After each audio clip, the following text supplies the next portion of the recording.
Bonjour mes bien chers frères, je suis heureux de vous retrouver aujourd'hui. Alors, nous nous approchons de la fête de Pâques. Vous avez tous en souvenir dans vos cours de catéchisme que l'Église demande de communier au temps pascal et elle demande aussi de se confesser une fois l'an, si bien qu'on avait pris l'habitude de faire tout ça ensemble pour la fête de Pâques. On se confesse, on communie, on fait ses Pâques comme il était coutume de dire auparavant.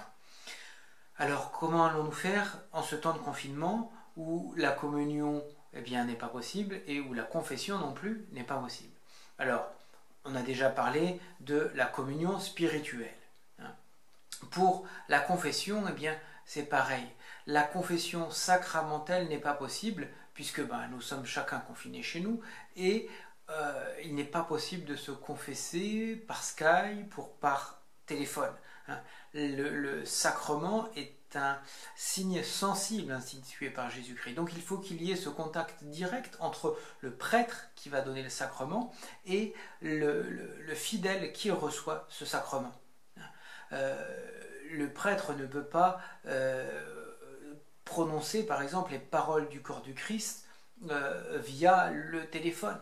Pour consacrer chez vous, vous prenez votre téléphone, le prêtre dit les paroles et ça y est. Non, il faut qu'il y ait ce contact direct. Dans la confession aussi. Et le prêtre, alors vous vous en rendez pas compte au confessionnal, mais le prêtre impose la main au moment où il dit la parole de l'absolution. Cette imposition des mains qu'on retrouve dans différents rituels, d'autres sacrements, c'est toujours le bon Dieu qui va prendre la possession de l'âme par la grâce. Alors il est impossible de se confesser. Eh bien, faites ce que le pape a appelé cette confession spirituelle, ou on peut appeler ça un acte de contrition parfaite. Alors, c'est-à-dire qu'on regrette ses fautes, non pas par la peur de la punition, mais parce que tout simplement nous regrettons d'avoir offensé un Dieu si bon. Nous regrettons de lui avoir fait mal. Alors, concrètement, comment ça peut se passer chez vous? Bien, faites la même chose que lorsque vous allez vous confesser sacramentellement. Faites un bon examen de conscience. Vous pouvez ensuite réciter le Je confesse à Dieu pour vous mettre devant, en présence de Dieu et de la cour céleste. Demandez ensuite pardon à Dieu en vous accusant de vos fautes. Mon Dieu, je vous demande pardon pour ci, pour ça, etc.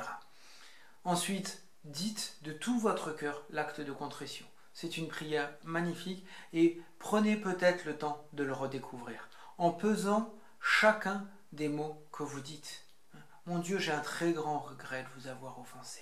Mais oui, qu'on le dise vraiment de tout notre cœur et que cette ferme résolution qu'on lui promet à la fin, je prends la ferme résolution de ne plus vous offenser et de faire pénitence. Eh bien, que ce soit une résolution concrète, ferme. Je dois me poser la question, qu'est-ce que je vais faire pour mettre en place cette ferme résolution? Ça ne peut pas être une résolution comme ça, vaguement, je vais faire quelque chose de mieux. Non. Qu'est-ce que je vais faire de mieux? Qu'est-ce que je vais m'attacher à faire pour montrer au bon Dieu que vraiment je regrette ma faute? C'est essayer de ne pas recommencer. Mais quels sont les moyens concrets que je vais prendre? Posez-vous la question. Et puis, évidemment, ensuite, si nous avons causé du tort à quelqu'un, eh bien, il faut chercher à réparer. Si on a volé, il faut rendre. Si on a nui à quelqu'un dans sa réputation, il faut essayer de refaire sa réputation. Voilà mes bien chers frères, comment vous pourrez ainsi vous disposer à recevoir la grâce que le bon Dieu veut vous donner à Pâques. Évidemment, confession spirituelle, si l'on peut dire, implique la volonté de se confesser dès que cela sera possible. Voilà, quand le confinement sera terminé. Cela est vraiment important. Je ne peux pas dire je regrette mes fautes, je demande pardon à Dieu de tout mon cœur, mais en revanche, je ne veux pas mettre en place ce que lui a demandé de faire, c'est-à-dire de se confesser au prêtre. Là, vous en êtes empêché physiquement, mais dès que cet empêchement sera levé, eh bien, vous êtes invité à aller vous accuser sacramentellement et à recevoir le sacrement de la pénitence.